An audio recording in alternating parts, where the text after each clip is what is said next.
हाँ जी, last group है बेटा अपना 18th ग्रुप एलिमेंट्स, ठीक है। These are also known as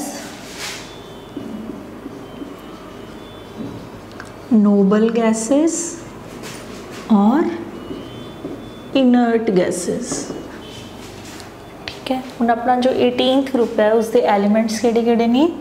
helium, neon, argon, krypton, xenon and your radon. Helium, neon, argon, krypton, xenon and radon. इस जो बेटा रेडॉन है that is your radioactive element, ठीक है। हाँ जी, आप 18th ग्रुप एलीमेंट्स ਨੂੰ ਪਹਿਲਾਂ किस नाम नाल जानते सी बेटा? Noble gases. नोबल गैसेस का मतलब सी कि ये एलीमेंट्स ने जिहड़े वो किसी भी दूसरे एलीमेंट नाल रिएक्ट नहीं करते, ठीक है। Means they are very much stable and have no tendency to react with any other element and they are called noble gases. But nowadays it is noticed that some compounds of krypton and xenon are discovered. कि जो असी ये चीज़ मान के चल रहे सी कि जो 18th ग्रुप एलिमेंट्स है वो किसी चीज़ नाल भी रिएक्ट नहीं करते, बट हुण कुछ ऐसे कंपाउंड्स मिले ने जिस दे विच क्रिप्टॉन या xenon दूसरे एलीमेंट्स नाल अपनी बॉन्डिंग शो करते हैं, ठीक है। तो इस करके जो इन्हां दा नाम है वो नोबल गैस तो रिप्लेस करके की कर दिता गया? Inert gases. इनर्ट का मतलब होंदा बेटा very little tendency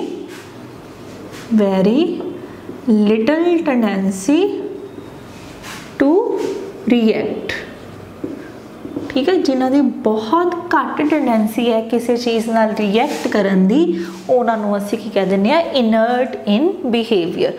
for example जिवें आपां कहंदे आ गोल्ड है, प्लैटिनम है, ऑल्दो दीज आर मैटल्स, ठीक है। आपां नूं सारिआं नूं पता है गोल्ड एक मैटल है, प्लैटिनम एक मैटल है, बट यूजअली वो किसी चीज़ नाल रिएक्ट जल्दी नहीं करदियां, तां वो भी की हुंदियां ने? Inert in behaviour.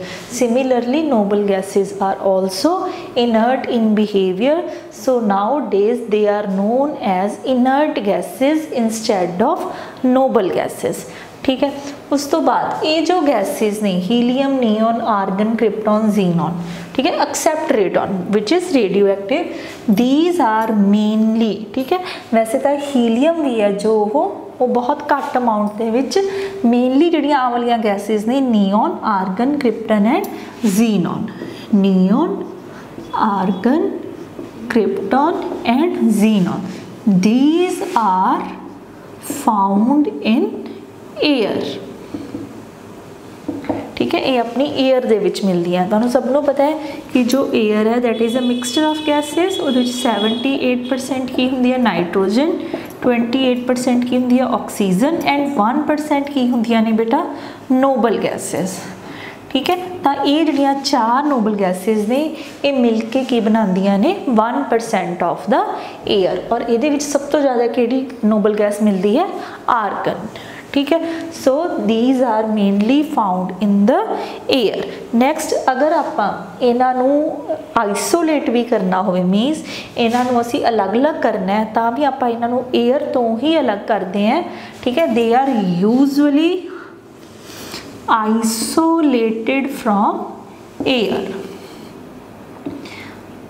by a process known as fractional distillation। Air दे विचों इन्हां गैसेस नूं अलग करन लई जो प्रोसैस यूज़ की जाती है that process is fractional distillation. Fraction का मतलब ही की हुंदा बेटा? अलग अलग हिस्से। तो एयर नूं एक फ्रैक्शनल डिस्टिलेटिंग कॉलम दे विच इंसर्ट किया जाता है। तो जिहड़ियां भी इहदे विच गैसेस ने, for example nitrogen, oxygen and all other noble gases, सब का बॉइलिंग पॉइंट अलग अलग है। तो एक पर्टिकुलर बॉइलिंग पॉइंट ते पर्टिकुलर टैंपरेचर ते आके जो गैस बॉयल करती है उसनों अलग कर लिता जाता है, ठीक है। So all these noble gases except helium and radon, ठीक है। इन्हां दोनों नूं छड्ड के जो 4 नोबल गैसेस ने they are isolated from air by using fractional distillation. And fractional distillation का जो बेस है वो की है difference in the boiling point of different gases. ठीक है, हर एक गैस का अपना एक पर्टिकुलर बॉइलिंग पॉइंट होने करके वो अपने पर्टिकुलर टैंपरेचर के उपर आकर बॉयल करती है तो उसको सैपरेट कर लिता जाता है। ठीक है, so this is all about their occurrence. Next is your general characteristics of noble gases. So first general characteristic की है their electronic configuration. So next is general characteristic. First is your electronic configuration. तो सारिया noble gases दी अगर आप लिखने की कोशिश करिए, its atomic number 2 10 18। So it's configuration 1s2 1s2 2s2 2p6 1s2 2s2 2p6 3s2 3p6 means all of them have ns2 np6 configuration। ठीक है, उन्होंने जो जनरल इलेक्ट्रॉनिक कॉन्फिगरेशन है that is ns2 np6 except helium. वो configuration की होंगी है बेटा 1s2 ओनली ns2। ठीक है, सिर्फ हीलियम नूं छड्ड के बाकी सारिया नोबल गैसेस की इलेक्ट्रॉनिक कॉन्फिगरेशन की है बेटा ns2 np6। Next is your atomic radii.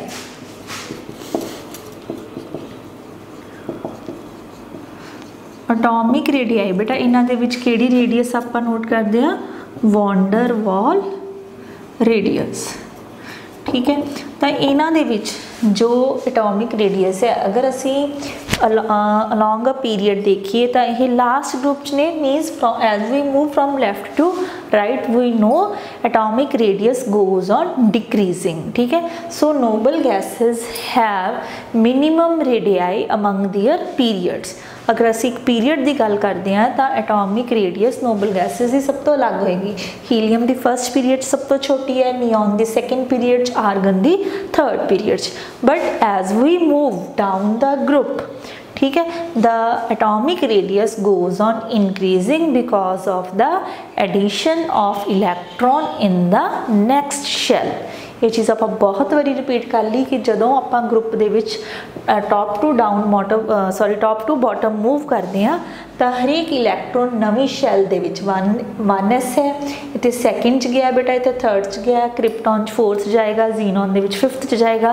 तो नवी शैल दे विच उसकी एडिशन होने करके इन्हां दी जो रेडियस है डाउन द ग्रुप की करती है, इनक्रीज करती है।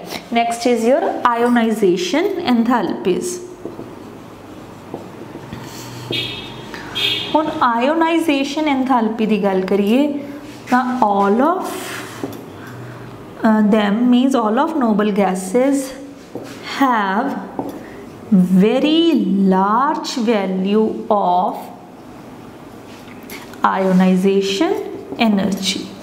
जो नोबल गैसेस है उन्होंने जो आयोनाइजेशन एनर्जी है that is maximum among their periods. ठीक है, उन्होंने अपने अपने पीरियड्स के सब तो ज़्यादा आयोनाइजेशन एनर्जी होंगी है। इसका एक रीजन तो आ गया बेटा ionisation energy is inversely related with the size, क्योंकि इन्हों का साइज सब तो छोटा है तो इन्हों की आयोनाइजेशन एनर्जी सब तो ज़्यादा होएगी। सैकेंड कॉन्सैप्ट असी की लगा सकते हैं, all of the noble gases or all you can say all of the 18th group elements have stable fully filled configuration। सारे दियां जो shells ने they are fully filled, so they are extra stable in nature। ठीक है, तो ये कभी भी अपना इलेक्ट्रॉन लूज करना पसंद नहीं करते, that's why they have maximum value of ionization energy। Next is your electron gain enthalpy.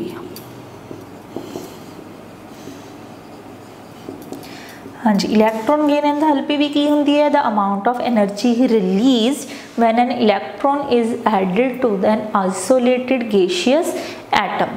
ਤਾਂ ਹੁਣ ਇਹ ਵੀ ਚੀਜ਼ ਸਾਨੂੰ ਪਤਾ ਹੈ ਕਿ ਨੋਬਲ ਗੈਸਿਸ ਔਰ you can say 18th group elements don't have any tendency to accept the electron। ਇਹਨਾਂ ਨੂੰ ਕੋਈ ਜ਼ਰੂਰਤ ਨਹੀਂ ਹੈ ਨਾ ਤਾਂ ਇਲੈਕਟ੍ਰੋਨ ਨੂੰ ਲੈਣ ਦੀ ਨਾ ਹੀ ਇਲੈਕਟ੍ਰੋਨ ਨੂੰ ਦੇਣ ਦੀ, ठीक है। So they have very low values of electron gain enthalpy, ठीक है। ये कभी भी ना तो इलैक्ट्रॉन एक्सेप्ट करना पसंद करते हैं और ना ही देना, इस करके जो ionisation energy amount of energy required है वो मैक्सिमम होएगी बेटा, और electron gain enthalpy amount of energy release जाते की होएगी मिनिमम होएगी। Next is your melting and boiling point. हुण मेल्टिंग अगर मेल्टिंग एंड बॉइलिंग पॉइंट की गल करिए तो इन्हां दे जो मेल्टिंग एंड बॉइलिंग पॉइंट है they are usually not very high. उन्हां दे जो मेल्टिंग एंड बॉइलिंग पॉइंट ने वो ज़्यादा नहीं हुंदे, क्योंकि ये सारियां की ने मेनली गैशियस फॉर्म दे विच एग्जिस्ट करदियां ने, ठीक है। So in general 18th group elements have low melting and boiling points, but as we move down the group size goes on increasing, so van der Waals forces of interaction also goes on increasing, ठीक है। अगर van der Waals forces of interaction increase कर रही हैं तो definitely melting and boiling point भी down the group की करेंगे increase। so down the group the melting and boiling points goes on increasing because of the increase in van der Waals forces of interaction with size। जिदा जिदा size increase करता है van der Waals forces of interaction भी increase कर दी हैं, जिस करके इन्हां दा मेल्टिंग एंड बॉइलिंग पॉइंट भी इंक्रीज करता है। नैक्सट है ईज ऑफ लिक्विफिकेशन, कि इन्हां गैसिस नूं लिक्विफाई किया जा सकता है। ईज ऑफ लिक्विफिकेशन, तो ईज ऑफ लिक्विफिकेशन भी तुसीं की याद रखना है, down the group the gases can be easily liquefied।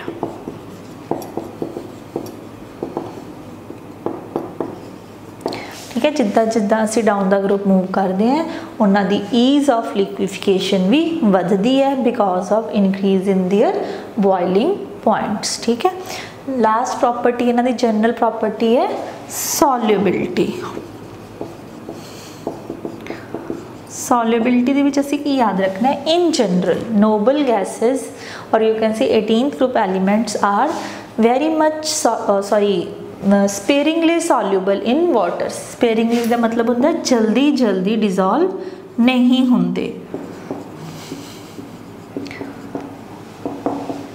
ठीक है, but as we move down the group their solubility with water goes on increasing. ठीक है, जिदा जिदा असी डाउन द ग्रुप मूव कर रहे हैं उन्हों की जो सॉल्युबिलिटी है वाटर दे विच वो इनक्रीज करती है। हुण देखो इहदा रीजन की है कि why their solubility goes on increasing. हुण देखो सानू सारिਆਂ ਨੂੰ पता है कि नोबल गैसिस दे विच स्टेबल कॉन्फिगरेशन है। स्टेबल कॉन्फिगरेशन होने करके they are monoatomic. Monoatomic का मतलब है बेटे ये सिंगली रहिंदियां ने, मीनस असी कभी भी ऐदा नहीं देखांगे कि दो हीलीयम के एटम्स आपस दे विच मिले हुए ने, क्योंकि दो एटम्स आपस दे विच कदों मिलते हैं कदों जुड़ते हैं अगर उन्होंने इलैक्ट्रॉन की ज़रूरत हो, चाहे उन्होंने वो इलैक्ट्रॉन शेयर करने ने, चाहे एक ने लेना है तो एक ने देना है। बट इनर्ट गैसिस ने या 18th ग्रुप एलीमेंट्स ने उन्होंने को तो ऑलरेडी इलैक्ट्रॉन्स फुली फिल्ड ने, मीनस उन्होंने ना तो किसी तो इलैक्ट्रॉन लेना है ना ही देना है। That's why they exist in the mono atomic form. ठीक है, हुण मोनो एटॉमिक फॉर्म है, मान लो कि ये जो है हीलियम का एक न्यूक्लीयस है, इहदा सेंटर दे विच न्यूक्लीयस है और आ फर्स्ट शैल दे विच इसदे 2 इलैक्ट्रॉन है। ठीक है, हुण वाटर की है बेटा, water is a polar molecule, क्योंकि वाटर दे विच की है ऑक्सीजन की इलैक्ट्रोनैगेटिविटी ज़्यादा होने करके ते पार्शियल नैगेटिव साइन आ जाता है और हाइड्रोजन से पार्शियल पॉजिटिव साइन आ जाता है। So this is polar, polar in nature. हुण इस हीलियम दी वाटर दे विच डिजोल्व करन दी जो चांसेस ने वो किस चीज़ से डिपेंड करती है, it's the polarisability. Polarisability, polarisability का मतलब की है कि जदों हीलियम वाटर दे नेड़े जाता है तो वाटर ने जो इसका इलैक्ट्रॉन क्लाउड बिल्कुल सिमेट्रिकल है, मीनस इलैक्ट्रॉन एक सर्कुलर फॉर्म दे विच ने, जदों ही इस दे नेड़े जाता है हीलियम तो जो इसका इलैक्ट्रॉन क्लाउड है it is distorted, oh circular shape का ना रह के की बन जाता है एक एलिप्टिकल शेप, ओवल शेप। ठीक है, तो इसनों असी कहने आ डिस्टॉर्टेड इलैक्ट्रॉन क्लाउड। मीनस जदों हीलियम ने वाटर वाल अप्रोच किया तो वाटर तो पहले ही पोलर सी, तो पोलर होने करके इसदे कोल अपना एक डाईपोल सी। ठीक है, जदों ही हीलियम दे नेड़े आया तो इत्थे नैगेटिव है, तो इन्हें इस दे इलैक्ट्रॉन क्लाउड को डिस्टॉर्ट करता, एज अ रिजल्ट इहदे उपर भी एक डाईपोल इंड्यूस हो गया। इंड्यूस का मतलब हुंदा बेटे कि इहदा अपना डाईपोल नहीं सी, जदों ही किसी पोलर मॉलीक्यूल दे नेड़े आया तो उसने इसनों पोलर करन दी कोशिश की, तो जिस करके इहदे उपर एक डाईपोल मूवमेंट आ गया। तो इहो जिहे डाईपोल मूवमेंट नूं असीं कहने आ इंड्यूस्ड डाईपोल। तो हुण की हो रहा, वाटर और 18th ग्रुप एलीमेंट्स दे विच इंटरैक्शनस होंदियां ने, उन्हां इंटरैक्शनस नूं असीं किहड़ियां इंटरैक्शनस कहने आ, डाईपोल इंड्यूस्ड डाईपोल इंटरैक्शनस। ठीक है, हुण ये जिहड़ा इंड्यूस्ड डाईपोल है ये कितना क है, जिन्ना ही ज़्यादा डाईपोल होएगा इंड्यूस्ड डाईपोल उन्नी वो जो 18th ग्रुप एलीमेंट की टेंडेंसी है वाटर दे नाल रिएक्ट करन दी वध जाएगी। ठीक है, मीनस इंड्यूस्ड डाईपोल दे वधन नाल इसकी सॉल्यूबिलिटी वाटर दे विच इनक्रीज हो जाती है। ठीक है, तो जिमें जिमें असी डाउन द ग्रुप मूव करते हैं इंड्यूस्ड डाईपोल मूवमेंट का जो अमाउंट है वधदा जाता है, क्योंकि induced dipole depends upon the size of the element. जिमें जिमें साइज वधदा है इंड्यूस्ड डाईपोल मूवमेंट वधदा है। जे इंड्यूस्ड डाईपोल मूवमेंट वधेगा तो वाटर दे विच सॉल्यूबल होने के चांसिस भी उसके इनक्रीज हो जाएंगे। Means inert gases, or you can say 18th group elements have little tendency to react with water, but they can be soluble in water because of the dipole induced dipole interactions, and these interactions goes on increasing as we move down the group। जिमें जिमें असी down the group move कर रहे हैं इन्हां दा amount वधन करके इन्हां दी जो solubility है it also goes on increasing। So these are all your general properties of 18th group elements। Next is physical properties। Physical properties दे विच की है, all of them are mostly gaseous in nature, they are monoatomic। ठीक है, they are colorless, odorless and tasteless, and they are sparingly soluble in water। जी आप चीज़ पहला कर ली, मीनस physically की है ये, ना तो इन्हां दा कोई कलर है ना ही टेस्ट है, ऑर्डरलैस एंड कलरलैस। ठीक है, सेकेंड प्रॉपर्टी की है, they are usually monoatomic in nature. Third की आ गया बेटा, they are sparingly soluble in water. ठीक है, नेक्स्ट आ गया बेटा chemical properties of 18th group elements. Chemical property ਦੇ ਵਿੱਚ ਜੇ ਅਸੀਂ ਗੱਲ ਕਰੀਏ ਕਿ ਅਸੀਂ ਕਹਿ ਰਹੇ ਹਾਂ ਕਿ ਇਨਰਟ ਗੈਸਿਸ ਔਰ 18th group elements have very little tendency to react, ਇਹਦਾ ਮਤਲਬ ਇਹਨਾਂ ਦੀ ਕੈਮੀਕਲ ਰਿਐਕਟਿਵਿਟੀ ਤਾਂ ਜ਼ੀਰੋ ਹੋਣੀ ਚਾਹੀਦੀ ਹੈ। ਬਟ ਅਸੀਂ ਨਾਲ ਹੀ ਇਹ ਵੀ ਗੱਲ ਕਹੀ ਹੈ ਕਿ ਜ਼ੀਨੋਨ ਔਰ ਕ੍ਰਿਪਟੋਨ ਦੇ ਕੁਝ ਕੁ ਕੰਪਾਊਂਡ ਐਗਜ਼ਿਸਟ ਕਰਦੇ ਹੈ, ਠੀਕ ਹੈ। ਤਾਂ ਜ਼ੀਨੋਨ ਦੇ ਕੰਪਾਊਂਡ ਦੀ ਜੋ ਡਿਸਕਵਰੀ ਹੋਈ ਸੀ first, it was done by Neil Bartlett. Neil Bartlett ਨੇ ਇੱਕ ਐਕਸਪੈਰੀਮੈਂਟ ਕੀਤਾ ਸੀ ਜਿਸ ਤੋਂ ਫਸਟ ਟਾਈਮ ਪ੍ਰੂਫ ਹੋਇਆ ਸੀ कि 18th group elements can also react with other elements, ठीक है। तो उन्होंने प्रैक्टिकल किवें कीता सी, उन्होंने ऑक्सीजन दी, ठीक है, ऑक्सीजन दी रिएक्शन करवाई सी with platinum hexafluoride, oxygen with platinum hexafluoride. तो उन्होंने की देखा कि एक कॉम्पलैक्स बनिया लाइक दिस, ठीक है। हुण इहदे विच हो की रहा, प्लैटिनम हैक्सा फ्लोराइड ने ऑक्सीजन नूं की करता ऑक्सीडाइज, क्योंकि बेटे देखो इत्थे इहदी ऑक्सीडेशन स्टेट है 0 और इत्थे इहदी ऑक्सीडेशन स्टेट आ गई +1, means platinum hexafluoride has oxidised oxygen from 0 to +1 state, ठीक है। जदों उन्होंने ये एक्सपैरीमेंट परफॉर्म किया तो उस तो बाद उन्होंने की देखा कि जो ऑक्सीजन दियां प्रॉपर्टीज़ ने they are very much similar with xenon, ठीक है। किहड़ियां प्रॉपर्टीज़, बोथ ऑक्सीजन, बेटा ये क्वेश्चन इस बारी बोर्ड एग्जाम्स दे विच सी और इंपॉर्टेंट है, both oxygen and xenon have almost same diameter. First property ये की है कि इन्हां दा जो डायामीटर है वो ऑलमोस्ट सेम है। Second, both of them have same value of first ionisation energy. दोनों दे विचों अगर असी जबरदस्ती एक इलैक्ट्रॉन नूं लूज करवाना होवे तो जिन्नी एनर्जी रिक्वायर्ड है ऑक्सीजन ते जीनोन दी ऑलमोस्ट सेम है और दोनों का जो डायामीटर है वो भी सेम है।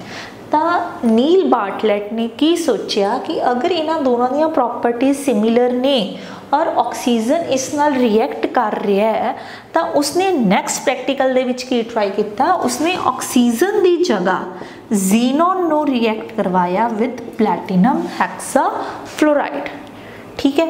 एंड उसका इन जो उसनो रिजल्ट एक्सपैक्टेड सी सेम रिजल्ट वॉज देयर कि again there was a compound formation like this, ठीक है। Again platinum hexafluoride has oxidised xenon from 0 to +1 oxidation state. तो यह फर्स्ट डिस्कवरी सी जीनोन दे कंपाउंड की। तो first discovery was done by Neil Bartlett और उन्हें किवें डिस्कवर किया, पहला ऑक्सीजन की रिएक्शन करवाई, रिएक्शन होगी बेटा, उस तो बाद उसनों कॉन्फिडेंस आया बिकॉज दोनों दी प्रॉपर्टीज सेम ने, उस प्रॉपर्टीज तो उसने ऑक्सीजन की जगह नैक्सट टाइम रिएक्शन करवाई जीनोन दी एंड टू हिज कॉन्फिडेंस या कह दो as a result of his practicals तो एक प्रोडक्ट फॉर्मेशन होगी। आफ्टरवर्ड्स इत्थों सोचना शुरू किया गया कि सम 18th group elements can also form compounds with other elements, so they are not totally noble in behavior, means वो सारे दे सारे noble gases नहीं ने, वो की ने inert, means they have very little tendency but they can react, ठीक है। तो फर्स्ट डिस्कवरी हुई सी जीनोन कंपाउंड दी। Afterward some compounds of krypton were also discovered, ठीक है।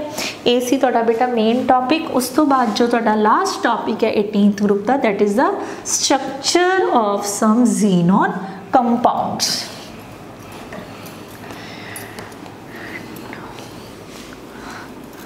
Structure of some xenon compounds दे विच तुहाडे जो सिलेबस दे विच ने वो है xenon difluoride, xenon tetrafluoride, xenon hexafluoride। ठीक है, और इन्हां दी प्रैपरेशन भी इंपॉर्टेंट है। प्रैपरेशन दे विच तुसी की करना है, xenon विद फ्लोरीन डायरैक्टली। ठीक है, तुसी याद की रखनी है कि तुसी इन्हां नूं किस प्रपोर्शन च रिएक्ट करवाना है। तो 2:1 तो तुहाडे कोल बनदा है xenon डाईफ्लोराइड। ठीक है, similarly xenon tetrafluoride, xenon plus F2, but now ratio is 1:5, then we get xenon tetrafluoride। ठीक है, if xenon and fluorine, xenon hexafluoride, but ratio is 1:20। ठीक है, तो ये मेथड्स ऑफ प्रिपरेशन ने xenon difluoride, tetrafluoride and hexafluoride, ratio 2:1, 1:5 and 1:20। ठीक है, तो ये तो सी इन्हां दा method of preparation. Chemical property की गल करिए, they can be liquefied, means they can react with water to form different compounds। इहदे विच जिहड़ा xenon tetrafluoride है, अगर असी इहदी हाइड्रोलिसिस करते हैं, ठीक है, हाइड्रोलिसिस करन लगे साडे कोल की बनदा है, HF, xenon ट्राईऑक्साइड बनता है, और एक बनता तुहाडे कोल xenon एंड ऑक्सीजन। ठीक है बेटा, ये हले मैं तुहानूं इहदी मतलब वो नहीं की हुई, बैलेंसिंग नहीं की, बट ये hydrolysis reaction of xenon tetrafluoride. और ये जो बनया बेटा xenon trioxide, it is very much explosive in nature, बहुत खतरे नाल मतलब खतरे वाला प्रोडक्ट है। जदों भी इसकी प्रिपरेशन की जाती है या xenon टेट्राफ्लोराइड की हाइड्रोलिसिस की है, great care should be taken. ठीक है, तो बहुत ध्यान नाल सानूं इसकी प्रिपरेशन करने की जरूरत होंदी है। ठीक है, हुण जो अपना मेन एग्जामिनेशन पॉइंट बेटा, एक तो तुहानूं तीनों रिएक्शनस याद होनियां चाहिए कि असीं बनाने लई रेशो कितनी लैनी है। 2:1 है तो xenon डाईफ्लोराइड, 1:5 है तो xenon टेट्राफ्लोराइड, 1:20 है तो xenon हेक्साफ्लोराइड। जो तुहाडा एग्जाम्स लई मेन टॉपिक है दैट इज़ देयर स्ट्रक्चर्स। ठीक है, तो सब तो पहला असीं करदे हां xenon difluoride.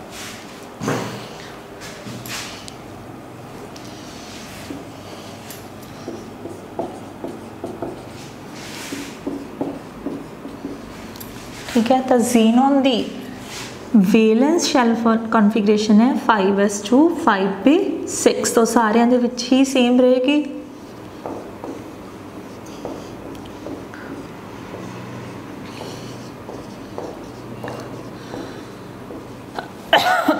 Five S two 5p6, there are 2 fluorines, तो फ्लोरीन की होंगी है 2s2 2p5।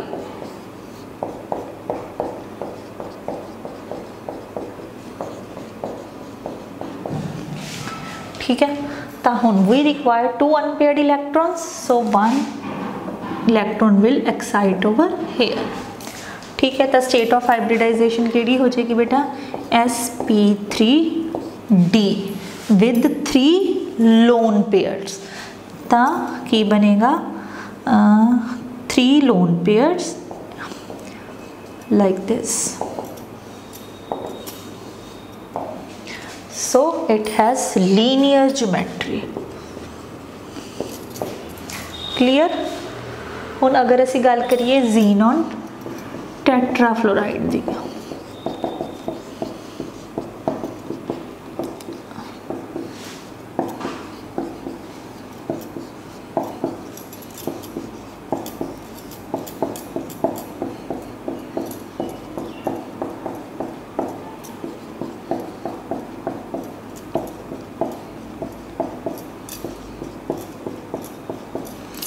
We require 4 unpaired electron. तो मैं डायरैक्ट बेटे थोड़ी एक्साइटेड स्टेट ही बना रही हाँ।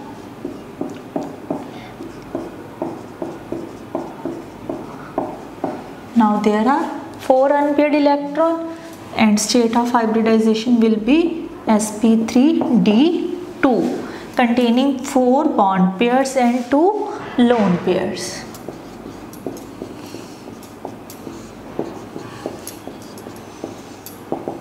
Like this. ठीक है, so this is your square planar geometry.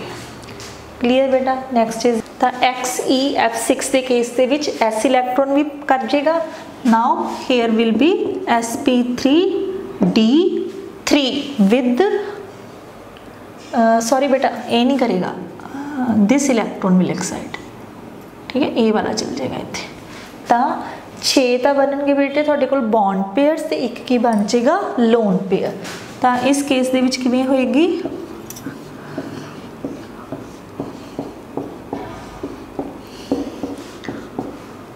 ठीक है, ए तो तुहाडी होगी octahedral containing 1 lone pair. So this will be the geometry of XeF6. ठीक है, ऑक्टाहेड्रल. ठीक है, जीनॉन डाईफ्लोराइड दे विच लीनियर है, टेट्राफ्लोराइड दे विच स्क्वेयर प्लेनर है एंड हेक्साफ्लोराइड दे विच ऑक्टाहेड्रल है. ये विच 3 लोन पेयर्स ने, 2 lone pair and 1 lone pair. ठीक है, these structures are very much important for your exams. Next the structure of xenon oxides. ठीक है, वो करते हैं आपां, वो तुहाडे सिलेबस है बेटा XeO3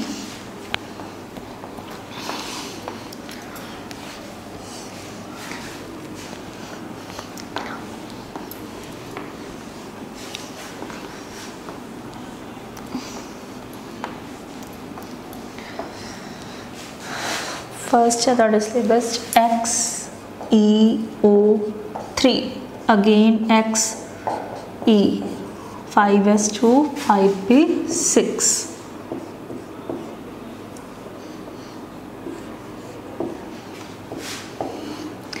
oxygen oxygen oxygen 2s2 2p4.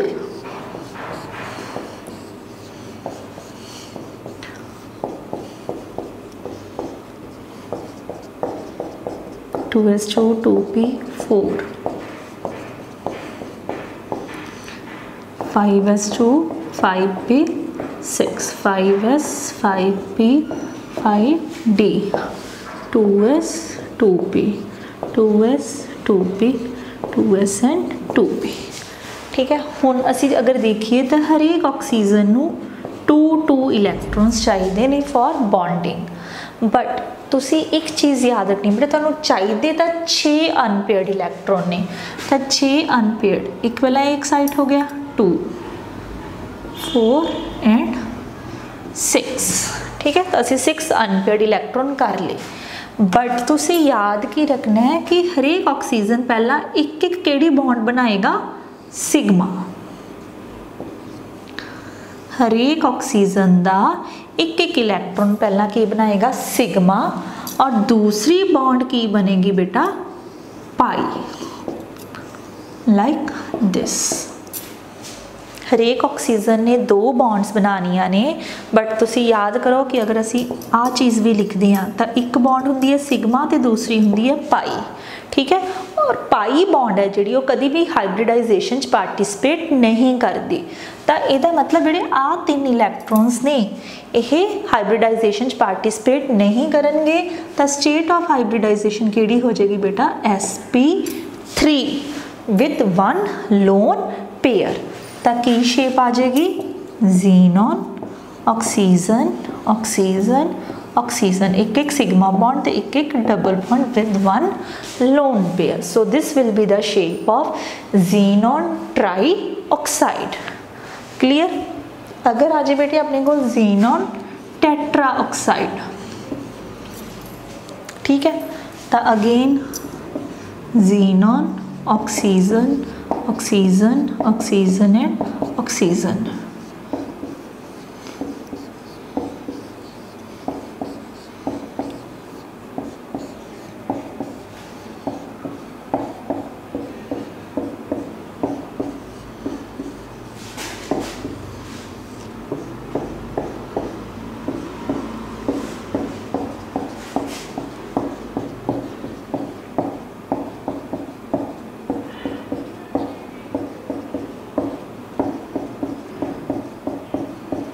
Now we require 8 unpaired electrons 1 2 3 4 चारों के चारों एक्साइट हो गए बट एक एक केड़ी बॉन्ड है बेटा सिग्मा ठीक है first sigma second third and your fourth then pi pi pi and pi again state of hybridisation is sp3 with no lone pair ताकि आ जाएगी शेप ओ like this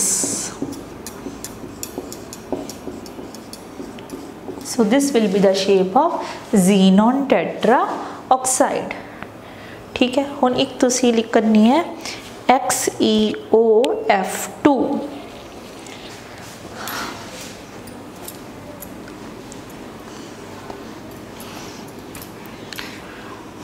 xenon oxy difluoride XeOF2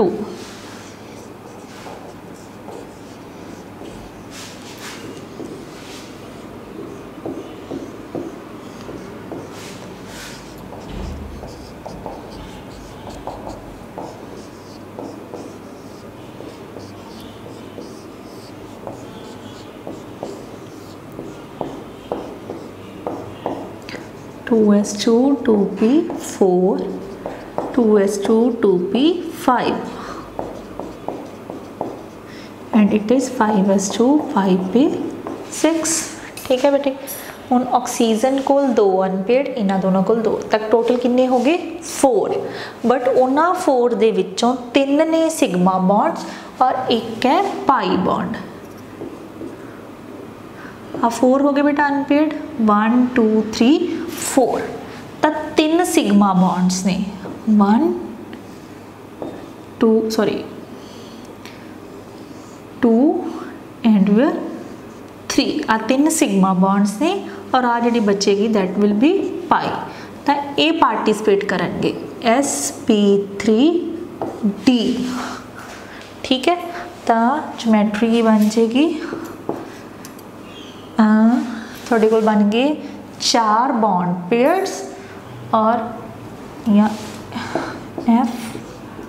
F double bond O2 lone pairs. This will be the shape of xenon oxy difluoride. The shape केड़ी बन गई बेटा T shaped like this T having 2 lone pairs. ठीक है Similarly, you have to try the geometry of XeOF4 and XeO2F2.